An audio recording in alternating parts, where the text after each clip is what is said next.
எல்லாருக்கும் வணக்கம். 2026 தமிழ்நாடு சட்டமன்ற தேர்தலை முன்னிட்டு சில யாரும் பேசாத சில விஷயங்களை டெய்லி ஒரு 100 பேருக்காவது கொண்டு போய் சேர்த்தணும் அப்படிங்கிறதுக்காக நான் கடந்த சில நாட்களாக தொடர்ந்து யூடியூப்ல வீடியோஸ் பப்ளிஷ் பண்ணிட்டு வரேன். நான் இதுவரை பப்ளிஷ் பண்ண எல்லா பதிவுகளையுமே யாரும் பேசாத விஷயங்கள் அல்லது யாருக்கும் தெரியாத விஷயங்களை மட்டும்தான் பேசிட்டு இருக்கேன். இந்த பதிவுல வழக்கம் போல தமிழ்நாடு பாலிடிக்ஸ் பத்தி பேச போறோம். பிளஸ் தமிழ்நாடு ஊடகங்கள், தமிழ் மீடியா, தமிழ்நாட்டில் இருக்கிற தமிழ் ஊடகங்களை பத்தி ஒரு தகவல்கள், இதுதான் பேச போறோம். அதுக்கு முன்னாடி இன்றைக்கு நான் என்னோட நண்பர் ஒருத்தர்கிட்ட பேசிட்டு இருக்கும்போது அவர் என்ன சொல்றாருன்னா, யூடியூப் சேனல் ஒரு இருக்குன்னா நிறைய பேர் சப்ஸ்கிரைப் பண்ணி லைக் பண்ணி ஷேர் பண்ணினாங்க தான் இந்த சேனல் சீக்கிரம் டெவலப் ஆகும் அப்படிங்கிற மாதிரி ஒரு ஐடியா சொன்னார். நான் இது வரைக்கும் எத்தனையோ வீடியோஸ் போட்டிருக்கேன். இன்றைக்கு வரைக்கும் எந்த ஒரு வீடியோலையுமே சப்ஸ்கிரைப் பண்ணுங்க, லைக் பண்ணுங்க, ஷேர் பண்ணுங்க கேட்டதில்லை. பட் இந்த வீடியோவில் என்னோட ரிக்வெஸ்ட்டை உங்ககிட்ட கேட்குறேன்.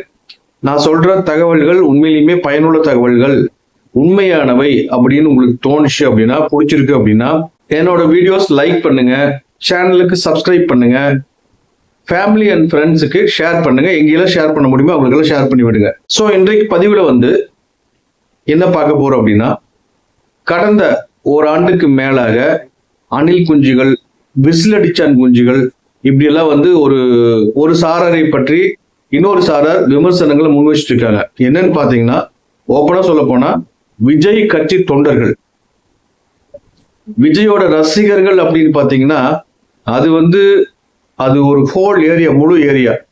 ஆனா விஜயோட தொண்டர்கள் அப்படின்னா ரெண்டு பேருக்கு என்ன டிஃபரன்ஸ்னு பாத்தீங்கன்னா, விஜயோட ரசிகரா ஒரு 5 வயசு குழந்தை கூட இருக்கலாம், ஒரு 10 வயசு குழந்தை கூட இருக்கலாம், அல்லது அமெரிக்காவில் இருக்கிற ஒரு தமிழராக இருக்கலாம், சிங்கப்பூர் மலேசியாவில் வசிக்கிற தமிழர்களா இருக்கலாம். பட் விஜயோட தொண்டர்கள் அப்படிங்கிறவங்க தமிழ்நாட்டில் வசிக்கக்கூடியவர்களாக இருக்கணும். ஏன்னா தமிழ்நாடு டிவிகே அப்படின்னா தமிழ்நாட்டுக்கான கட்சி, அது தமிழ்நாட்டில் இருக்கணும். பிளஸ் 18 வயசு தாண்டி வாக்காளர்களா இருக்கணும். அவங்க தான் தொண்டர்களா இருக்க முடியும். இந்த 18 வயசு தாண்டி வாக்காளர்களா இருக்கிற தொண்டர்களை பார்த்து என்ன விமர்சனத்தை பல அரசியல் விமர்சகர்கள் முன்வைக்கிறாங்க அப்படின்னா, கொஞ்சம் கூட அறிவே இல்லை, விசிலடிச்சான் குஞ்சுகளா இருக்காங்க. குறிப்பா இந்த ரேப் வாக் போகும்போது அந்த விஜயோட தொண்டர்கள் செயல்படும் விதம், கரூர்ல நடந்த ஒரு ட்ராஜடி மற்றும் பல்வேறு இடங்களில் அந்த பைக் ஓட்டிட்டு போறது, இந்த மாதிரி விஷயங்கள் எல்லாம் வச்சு ஐயா அப்துல் கலாமோட ஆலோசகர்னு சொல்லிட்டு ஒருத்தருக்கு, அவர் ஆலோசகராக இருந்தாரு இல்லைன்னு தெரியல. பட் அந்த அளவுக்கு அவர் ஒர்த்து கிடையாது. ஏதோ பியூன் வாட்ச்மேனா இருந்திருக்கலாம், ஒரு ஆபீஸ் அசிஸ்டண்டா இருந்திருக்கலாம். அவர் ரொம்ப கேவலமா விஜயோட பெண் ரசிகைகளை பத்தி ஒரு விமர்சனத்தை முன் வச்சாரு. இது மாதிரி கேவலமா பேசுற அளவுக்கு விஜயோட ரசிகர்கள் போயிருக்காங்க. இப்ப விஜயோட ரசிகர்கள் அப்படின்னா, விஜய் ரசிக்காத அதே வயசுல இருக்கிற மற்றவங்க யாராவது இருப்பாங்க, அவங்களும் இருப்பாங்க. பொதுவாக இளைஞர்கள் அறிவற்றவர்கள் அப்படிங்கிற ஒரு விமர்சனத்தை சீமான் தொடங்கி நிறைய பேர் முன் வச்சுட்டு இருக்காங்க. முதலமைச்சர் மு.க. ஸ்டாலின் 24 மணி நேரம் சொல்லிட்டு இருக்காரு, தமிழர்களை நாங்க அப்படி முன்னேற்றிருக்கிறோம், இப்படி முன்னேற்றிருக்கோம் அப்படின்ட்டு. பட் தமிழ்நாடு இளைஞர்கள் ஏன் இப்படி இருக்காங்க அப்படிங்கிறதுக்கு கேள்வி முன் வச்சு அவர்கிட்ட அது பதில் இல்லை. சோ இதுலயே தெரியுது மு.க. ஸ்டாலின் சொல்றது ஃபர்ஸ்ட் அது பொய். இது ஒரு விஷயம். இன்னொரு விஷயம், இங்க நான் சொல்ற விஷயம் தான் ரொம்ப முக்கியமானது.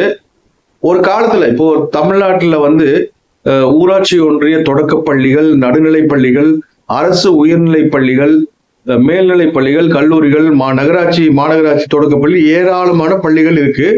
இந்த ஸ்கூல்ஸ்ல எல்லாம் சிலபஸ் தமிழ்நாடு கவர்மெண்ட் வைக்கிறது சிலபஸ், முழு கட்டுப்பாடும் தமிழ்நாடு அரசுக்கு இருக்கு. அதாவது டீச்சர்ஸ் அப்பாயின்மெண்ட்ல இருந்து என்ன பாடத்தை சொல்லிக் கொடுக்கணும்னு சொல்றதுல இருந்து பேப்பர் வேல்யூ பண்ணி ரிசல்ட் போட்டு தேர்ச்சி இதெல்லாம் அறிவிக்கிறது வரைக்கும் எல்லா வேலையுமே தமிழ்நாடு அரசோட வேலைகள். அப்படி இருக்கும்போது தமிழ்நாடு அரசு பள்ளிகள்ல கல்வி தரம்ங்கிறது உண்மையிலுமே ஒரு அருமையான தரமா இருந்தது ஒரு காலத்துல. இடையில என்னாச்சுன்னு கேட்டீங்கன்னா, 1980s பிரைவேட் கான்வென்ட்ஸ் உருவாச்சு. இந்த கான்வென்ட் ஸ்கூல்ல கான்வென்ட்ல பாத்தீங்கன்னா எல்கேஜி, யூகேஜி, ஃபர்ஸ்ட் ஸ்டாண்டர்ட் அப்படிங்கிற மாதிரி ஒரு தாலுக்குல ஒரு ஸ்கூல் அல்லது ஒரு டிஸ்ட்ரிக்ட்ல ஒரு 10 ஸ்கூல், ஒரு 5 ஸ்கூல் அப்படிங்கிற மாதிரி உருவாச்சு. 10 ஸ்கூல் கூட இருந்துக்கலாம். அப்படி இருக்கும்போது என்னாச்சுன்னா, இந்த ஸ்கூல் பிரைவேட் கான்வென்ட்ஸ் எல்லாம் வில்லேஜ்கள் வரைக்கும் வர அளவுக்கு வந்துருச்சு. அப்படி வந்தப்ப அப்படியே வந்தாலுமே அது கூட தமிழ்நாடு கவர்மெண்ட் தான் அதுக்கு லைசன்ஸ் கொடுக்கணும். அவங்கள ரெகுலரைஸ் பண்ணது எல்லாமே, அவங்களுக்கு கண்காணிக்கிறது எல்லாமே தமிழ்நாடு அரசு தான். ஆனா கருணாநிதினு ஒருத்தர் முன்னாள் முதலமைச்சர் இருந்தார், நமக்கு எல்லாத்துக்கும் தெரியும். அவர் வந்து எனக்கு ரொம்ப அவர் மேல வெறுப்பு வந்ததுக்கு பல காரணங்கள் இருக்குது. அதுல முக்கியமான காரணம் இது. அப்ப கருணாநிதி என்ன பண்ணாருன்னா, அப்ப அவர் முதலமைச்சராக இருந்தப்ப தனியார் பள்ளிகள் கான்வென்ட்ஸ்ல இருக்கிற கல்வித்தரத்துக்கு இணையா அரசு பள்ளிகளோட கல்வித்தரத்தை உயர்த்துவோம், அதிகரிப்போம் அப்படின்ட்டு அவர் சிந்திக்கல. அவர் என்ன பண்ணினார்னா, சமச்சீர் கல்வின்னு ஒண்ணு கொண்டு வந்து அரசு பள்ளியில, அதாவது அரசு பள்ளியில கல்வித்தரம் குறைவா இருக்குன்றதான் மக்கள் தங்களோட குழந்தைகளை பிரைவேட் ஸ்கூலுக்கு அனுப்பிச்சாங்க. அரசு பள்ளியோட கல்வித்தரத்துக்கு தனியார் பள்ளிகள் கான்வென்ட்ஸோட கல்வித்தரத்தையும் குறைக்கணும் அப்படின்னு ஒரு உத்தரவு போட்டாரு ஒரு கருணாநிதி முதலமைச்சர் இருந்தப்ப. இது என்னாச்சுன்னு கேட்டீங்கன்னா, ஒரு பெரிய இம்பேலன்ஸ் ஆகி போச்சு. அதாவது பிரைவேட் ஸ்கூல்ல நல்ல எஜுகேஷன் இருக்குது, உயர்தர கல்வி இருக்குது, அரசு பள்ளிகள்ல உயர்தர கல்வி இல்லை அப்படின்னா அது அங்கேயே ஒரு இம்பேலன்ஸ் வரும். பட் இன்ஃபேக்ட் கவர்மெண்ட் ஸ்கூல்லேயே நல்ல தரமான கல்வி இருந்துச்சு. பிரைவேட் ஸ்கூல்ல எக்ஸ்ட்ரா அதோட கொஞ்சம் ஆக்டிவிட்டிஸ் வேற ஏதாச்சும் பண்ணி எக்ஸ்ட்ரா பண்ணிட்டு இருந்தாங்க. அப்ப என்ன பண்ணாருன்னு இவரு சமச்சீர் கல்வின்னு ஒண்ணு கொண்டு வந்து அரசு பள்ளிகளோட கல்வி தரத்தையும் குறைச்சு அந்த அளவுக்கு பிரைவேட் கான்வென்ட்ஸோட கல்வி தரத்தையும் குறைக்கிற ஒரு வேலையை, ஒரு அரிய பணியை கருணாநிதி பண்ணினாரு. இது என்னாச்சு கேட்டீங்கன்னா, பின்னாளில் வந்து ரிசல்ட் இவங்க சொல்ற மாதிரி தமிழ்நாடு எஜுகேஷன்ல முன்னணியில் இருக்குது, பாஸ் அவுட் ஆகுறாங்க, காலேஜுக்கு போறவங்க, உயர்கல்விக்கு போறவங்க அதிக எண்ணிக்கையில் இருக்கிறாங்க அப்படிங்கிறதெல்லாம் இதெல்லாம் வந்து பாத்தீங்கன்னா 10th +2 ரிசல்ட் எல்லாம் போடும்போது மாடரேஷன் போர்ட்ல வச்சிருப்பாங்க. அவங்க பிக்ஸ் பண்ணி தான் மார்க் போடுறாங்க. 30 வருஷத்துக்கு முன்னாடி, 40 வருஷத்துக்கு முன்னாடி 420 mark, 425 mark state first 10th. ஆனா இன்னைக்கு வந்து 500, இப்ப 500க்கு அப்படின்னு வச்சா 499 மார்க் தான் ஸ்டேட் ஃபர்ஸ்ட் வருது. இப்ப என்னாச்சுன்னா, மார்க்குகளை அள்ளி வீசி தகுதி இல்லாத மாணவர்களையும் தேர்ச்சி வர வச்சு அதன் மூலமாக கல்வித்தரம் அதிகமா இருக்கு அப்படிங்கிறத ஒரு காட்டிக்கிறாங்க. அதுலயும் இப்ப இருக்கிற முதலமைச்சர் மு.க. ஸ்டாலின் என்ன சொல்றாரு, அவர் சொல்றதுல கேட்கறதுக்கு அது காமெடி பண்றாரா, சின்சியரா தெரிஞ்சு பேசுறாருன்னு தெரியல. உண்மையிலுமே இப்ப பாருங்க, இந்த தேர்தல்ல கனிமொழி, ஆராசா, மு.க. ஸ்டாலின் இவங்க எல்லாம் பேசுறதோட மீனிங் என்னன்னு அவங்களுக்கே தெரியாது. ஏன்னா அந்த அளவுக்கு பொய் பேசிட்டு இருக்காங்க. அது உண்மையிலுமே உண்மையா பொய்யானே தெரியாம பேசிட்டு இருக்காங்க. அதுதான் உண்மை. சோ அது ஒரு பக்கம் இருக்கும்போது, இந்த சமச்சீர் கல்வின்னு வந்தபோது ஒட்டுமொத்த தமிழ்நாடு கல்வித்தரமும் அதல பாதாளத்துக்கு போயிடுச்சு. அந்த சமச்சீர் கல்வியில படிச்சு வந்த இளைஞர்கள் தான் இன்றைக்கு நம்ம எதிர்பார்க்கிற ஒரு மெச்சூரிட்டி இல்லாத இளைஞர்களா இருக்காங்க அப்படிங்கிறது அதை என்னால் நிரூபிக்க முடியும். அது நிச்சயமாக நிரூபிக்க முடியும். அதுல வந்து இடையில இப்போ ஒரு ஸ்டூடெண்ட், இப்ப நீங்க கேரளாவிலேயோ, நான் வந்து வெளிமாநில மாணவர்களை பாராட்டுறேன், நம்ம மாணவர்களை குறைச்சு பேசுறேன்னு நினைச்சுக்காதீங்க. ஒரு ஸ்டேட்ல போய் எக்ஸாம் வைக்கிறேன்னு சொன்னா, எக்ஸாம் வைக்க நான் பாஸ் பண்ணி காட்டுறேங்கிறது ஒரு மாணவனோட பேச்சா இருக்கும். பட் தமிழ்நாட்டில் தான் நீட் எக்ஸாம் வேணா, அதாவது உலகத்திலேயே எக்ஸாம் எழுத மாட்டேன்னு ஒரு மாணவன் போராடுறான்னா அது தமிழ்நாடு தான். இதை வச்சுட்டு நாங்க வந்து கல்வியில் அவ்வளவு முன்னேறிட்டு போய் பேசிட்டு இருக்காங்க. ஸோ இந்த சமச்சீர் கல்வி வந்ததுக்கு பின்னாடி மாணவர்களோட கல்வி திறன் அதல பாதாளத்துக்கு போயிடுச்சு. அதுல படிச்சு வந்தவங்க தான் 90% மேல் தமிழ் ஊடகங்கள்ல இன்னைக்கு ஒர்க் பண்ணிட்டு இருக்காங்க. இதுதான் தமிழ் ஊடகங்கள் வந்து, அதாவது கருணாநிதி கொண்டு வந்த சமச்சீர் கல்வி வந்து அறிவிச்சிறந்த மாணவர்களை உருவாக்காம அதுக்கு எதிர்மறையான மாணவர்களை உருவாக்குச்சு. அதே வந்து அவருக்கு சப்போர்ட் பண்ற மாணவர்களாவே அமைச்சிட்டாங்க. இது அவரோட லக்கு. இது வந்து அவருக்கான ஒரு மிகப்பெரிய அதிர்ஷ்டம் சொல்லலாம். அவர் உருவாக்கின சமச்சீர் கல்வி மாணவர்கள், சமச்சீர் கல்வியில படிச்சவங்க தான் திமுகவுக்கு ஆதரவா இருக்கிறாங்க இன்னைக்கு ஊடகத்தில். இதை தெரிஞ்சுக்கணும் நீங்க. இது ஒரு அப்பட்டமான உண்மை. ஏன்னு கேட்டீங்கன்னா, ஊடகங்கள், தமிழ்நாடு ஊடகங்கள் வந்து ரொம்ப சீனியர், ஒரு அவுட்புட் எடிட்டர், மேனேஜிங் எடிட்டர் அல்லது சீஃப் எடிட்டர் அப்படின்னு சொல்ற அளவுக்குள்ள ஒரு 10 பேர் வந்து சித்தாந்தம், கொள்கைன்னு பேசிட்டு திமுகவுக்கு ஆதரவா சொம்படிச்சுட்டு இருப்பாங்க. அதன் மூலமாக அவங்களுக்கு வேற சில பயன்கள், ஒரு பலன்கள் கிடைக்கும்.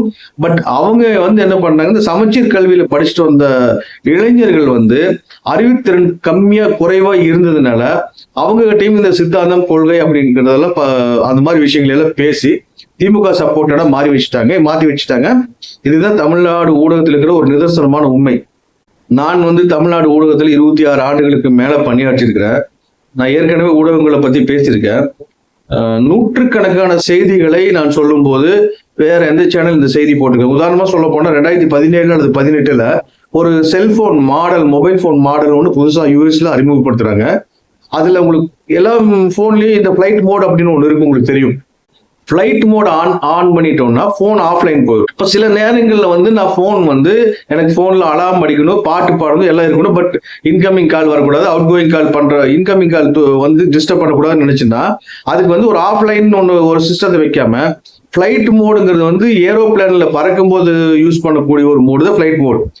ஆனால் எனக்கு நான் ஏரோப்ளேன்ல போகல இப்ப, பட் எனக்கு வந்து போன் ஆஃப்லைன் கொண்டு போகணும்னா அதுக்கான வழிகளே இல்லை. இதையை மையப்படுத்தி ஒரு செல்போன் மாடல் இன்ட்ரடியூஸ் ஆனப்ப 2017 அல்லது 2018 அந்த கேட்ஜெட்ஸ் அப்படிங்கிற ஒரு பிரிவில் வந்து அந்த செல்போனை பத்தி ஒரு நியூஸ் எழுதிட்டு இந்த விஷயங்களை வச்சு ஒரு பேக்கேஜ் மாதிரி ஒரு 1.5 நிமிஷம் வர மாதிரி ஒரு நியூஸ் எழுதினேன். பட் இந்த மாதிரி நியூஸ் யார் எழுதுறாங்கன்ட்டு கேட்டு அந்த நியூஸை வந்து கில் பண்ணி விட்டாங்க, யூஸ் பண்ணவே கிடையாது. இந்த மாதிரி நூற்றுக்கணக்கான செய்திகளை வந்து இப்போ அபினாமிக்ஸ் அப்படின்னு ஒண்ணு இருக்கு. இது வந்து அதாவது 25-30 வருஷத்துக்கு முன்னாடி ஒரு பிரஸ்ல ஒருத்தர் ரிப்போர்ட்டரா இருக்காரு அல்லது ஒரு சப் எடிட்டரா இருக்காருன்னா அவர்கிட்ட எதை கேட்டாலும் அவருக்கு தெரியும், எதை கேட்டாலும் பதில் சொல்லக்கூடிய நிலைமையில் இருந்தார். பட் இன்னைக்கு ஒரு சாதாரண ஒரு சப் கலெக்டருக்கும் ஆர்டிஓக்கும் இடையில என்ன டிஃபரன்ஸ் கேட்டால் தெரியாது. அசிஸ்டன்ட் கமிஷனர் ஆஃப் போலீஸ் அப்படிங்கிறதுக்கும் டெபுட்டி சூப்பரண்டன்ட் ஆஃப் போலீஸ் ரெண்டுக்கு இடையில என்ன டிஃபரன்ஸ் கிட்ட தெரியுது. இன்னைக்கு அந்த நிலைமையில தான் ஊடகத்துல ரிப்போர்ட்டர்ஸ் இருக்காங்க, சப் எடிட்டர்ஸ் இருக்காங்க, ஈவன் சீனியர் சப் எடிட்டர்ஸ் அந்த நிலைமையில தான் இருக்காங்க. ஸோ இவங்க பார்த்தீங்கன்னா சமச்சீர் கல்வியில படிச்சுட்டு வந்திருப்பாங்க. சமச்சீர் கல்வியில படிக்கிறதுக்கு முன்னாடி வந்து மீடியாவில் இருக்கிற அத்தனை பேருமே வந்து எந்த ஒரு சந்தேகம்னாலும் அவங்களுக்கு போய் கேட்ட தெளிவா சொல்லி கொடுப்பாங்க அப்படிங்கிற நிலைமையில இருந்தாங்க. இந்த சமச்சீர் கல்வியில படிச்சுட்டு வந்து அவங்களும் கெட்டு தமிழ்நாட்டையும் கெடுக்கிற வேலையை பண்ணிட்டு இருக்காங்க. ஸோ கருணாநிதி வந்து சமச்சீர் கல்வியை கொண்டு வந்ததன் மூலமா இன்னொரு மிகப்பெரிய கேடு என்னன்னு பாத்தீங்கன்னா, நான் முதலையும் சொன்ன மாதிரி இந்த மெட்ரிகுலேஷன் ஸ்கூல், அதாவது கான்வென்ட்ஸ், பிரைவேட் கான்வென்ட்ஸ், கவர்மெண்ட் ஸ்கூல்ல வந்து சிலபஸ் தமிழ்நாடு கவர்மெண்ட் கண்காணிக்க முடியும், எல்லாமே தமிழ்நாடு கவர்மெண்டோட கண்ட்ரோல் இருக்கு. பட் இந்த சமச்சீர் கல்வின்னு ஒண்ணு வந்து 2 ஸ்கூலோட தரத்தையுமே வந்து கருணாநிதி குறைச்ச பின்னாடி என்னாச்சுன்னு பாத்தீங்கன்னா, அப்பதான் சிபிஎஸ்இ ஸ்கூல்னு ஒண்ணு வந்து தமிழ்நாட்டுக்குள்ள அறிமுகமாது. முதல்ல வந்து ஒரு டிஸ்ட்ரிக்ட்க்கு ஒரு ஸ்கூல் இருந்திருக்கலாம். ஆனா சமச்சீர் கல்வி வந்த பின்னாடி சின்ன சின்ன கிராமங்கள்ல எல்லாம் சிபிஎஸ்இ ஸ்கூல் வர தொடங்கிடுச்சு. இந்த சிபிஎஸ்இ ஸ்கூல் வந்துச்சுன்னா அங்க என்னன்னு பாத்தீங்கன்னா, அங்க இருக்கிற கல்வி, அதாவது பாடத்திட்டங்கள், ஆசிரியர் நியமனம், மதிப்பு, மார்க் போட்டு பாஸ் பண்ணி விடுறது, ரிசல்ட் போடுறது, எஜுகேஷன், இதுதான் கற்பிக்கணும். எந்த ஒரு விஷயத்திலயுமே மாநில அரசுக்கு எந்த பங்கும் கிடையாது. முழுக்க முழுக்க மத்திய அரசுக்கு அந்த அதிகாரம் போயிடுது. அப்ப கருணாநிதி பண்ணின சமச்சீர் கல்வியின் மூலமாக தமிழ்நாடு அரசிடம் இருந்த கல்வி தொடர்பான பல உரிமைகள் மத்திய அரசுக்கு ஆட்டோமேட்டிக்கா போயிடுது. சிபிஎஸ்இ ஸ்கூல் வந்ததன் மூலமாக தமிழ்நாடு அரசோட உரிமைகள் ஆட்டோமேட்டிக்கா மத்திய அரசுக்கு போயிடுது. இவங்க மாநில சுயாட்சி என்னென்னமோ பேசிட்டு இருக்காங்க. பட் கருணாநிதியை வந்து கல்வித்துறையில தமிழ்நாடு அரசோட பிடியை இறுக்கி பிடிக்கிறதுக்கு பதிலா மத்திய அரசு கையில கொண்டு போய் ஒப்படைச்சிட்டாரு தமிழ்நாடு கல்வித்துறைய. இன்னைக்கு 50% மேல் மாணவர்கள் சிபிஎஸ்இ ஸ்கூல்ல படிக்கிறாங்க. அந்த ஸ்டூடெண்ட்ஸ்க்கு அவங்களுக்கான சிலபஸ் எதுவுமே தமிழ்நாடு அரசிடம் இல்லை அப்படிங்கிற புரிஞ்சுக்கணும். ஸோ இவங்களே வந்து மாநில உரிமையை விட்டு கொடுக்கிற வேலையை பண்ணியிருக்காங்க. ஸோ முன்னாள் முதலமைச்சர் கருணாநிதி பத்தியெல்லாம் பேசணும்னு நிறைய விஷயங்கள் நம்ம பேசுவோம். 2026 சட்டமன்ற தேர்தல் வாக்குப்பதிவுக்கு இன்னும் 2 நாட்களே இருக்கின்றன. இந்த நிலையில வாக்களிப்பவர்கள் யோசிச்சு எந்த கட்சிக்கு, அதாவது நீங்க திமுக மறுபடியும் ஜெயிச்சதுன்னா நிச்சயமாக தமிழ்நாட்டுல வசிக்கிற தமிழர்களோட எதிர்காலம் கேள்விக்குறியாயிரும். ஆண்டாண்டு காலமாக, ஆயிரக்கணக்கான ஆண்டு காலமாக முன்னேறி இருந்த தமிழர்களை பின்னோக்கி எடுத்துட்டு போற வேலையை தான் இந்த திமுக செய்யும் அப்படிங்கறத நீங்க புரிஞ்சுட்டு திமுகவை தோற்கடிப்பதற்காக உங்கள் வாக்குகளை பயன்படுத்துங்கள். அதே நேரம் விஜய்க்கு நீங்க வாக்களிக்க வேண்டாம் அப்படின்னு நான் சொல்ல மாட்டேன். பட் நீங்க விஜய்க்கு வாக்களிக்கிறது, நீங்க விஜய்க்கு போடுற ஒவ்வொரு வாக்கும் மீண்டும் திமுக வெற்றி பெறுவதற்கான வழியை ஏற்படுத்தி கொடுக்கும் அப்படிங்கிறதையும் மறந்துடாதீங்க. நான் வந்து பகிரங்கமா நான் ஒரு ஊடகவியலாளர் அப்படிங்கிறத தாண்டி இப்போ ஒரு அரசியல் கட்சியில ஜாயின் பண்ணிட்டேன். பட் அது இப்போ அந்த கட்சியோட பெர்மிஷன் வாங்கிட்டு வெளியே சொல்ல முடியும். பட் என்டிஏ வேட்பாளர்களுக்கு வாக்களியுங்கள் அப்படின்னு சொல்லி நான் ரெக்வஸ்ட் பண்ணி கேட்டுக்கிறேன். பிகாஸ் தமிழ்நாடு மீண்டும் காப்பாற்றப்பட வேண்டும். இந்த பதிவை முடிக்கிறதுக்கு முன்னாடி மறுபடியும் நான் கேட்டுக்கிறேன், என்னோட வீடியோஸ் லைக் பண்ணுங்க, சேனல் சப்ஸ்கிரைப் பண்ணுங்க, ஃபேமிலி அண்ட் ஃப்ரெண்ட்ஸுக்கு ஷேர் பண்ணி விடுங்க. இந்த ரிக்வெஸ்டோட இந்த பதிவை முடிச்சுக்குவோம். மீண்டும் ஒரு பதிவில் சந்திப்போம். நன்றி, வணக்கம்.